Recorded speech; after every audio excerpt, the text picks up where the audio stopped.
मुतलाक ईमान के सच्चा ईमान बनाइते हबे। मुतला ईमान के की बनाइते हबे? सच्चा ईमान बनाइते हबे।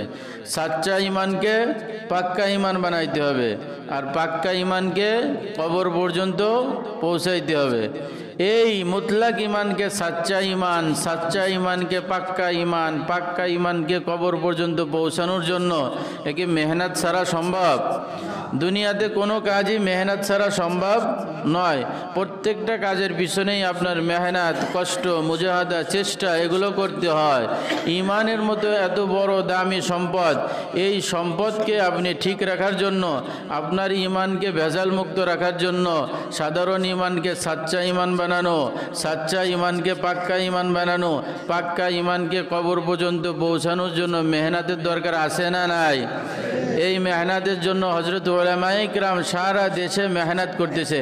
কিভাবে মানুষের ঈমান, মুতলাক ঈমান, সাচ্চা ঈমান হয়, সাচ্চা ঈমান কিভাবে পাক্কা ঈমান হয়, পাক্কা ঈমান নিয়ে মানুষ কিভাবে কবরে পৌঁছাইতে পারে, এজন্য উলামায়ে কিরাম তারা জান জীবন শেষ করে ময়দানে মেহনত করতেছে যাতে মানুষের ঈমান সঠিক হয়ে যায়, ভেজাল ঈমান যাতে সহি ঈমান হয়ে যায়, সাচ্চা ঈমান যাতে পাক্কা হয়ে যায়, পাক্কা ঈমান যাতে কবর পর্যন্ত পৌঁছাইতে পারে। এজন্য মানুষের পিছনে উলামায়ে কিরাম জান জীবন দিয়ে মেহনত করতেছে।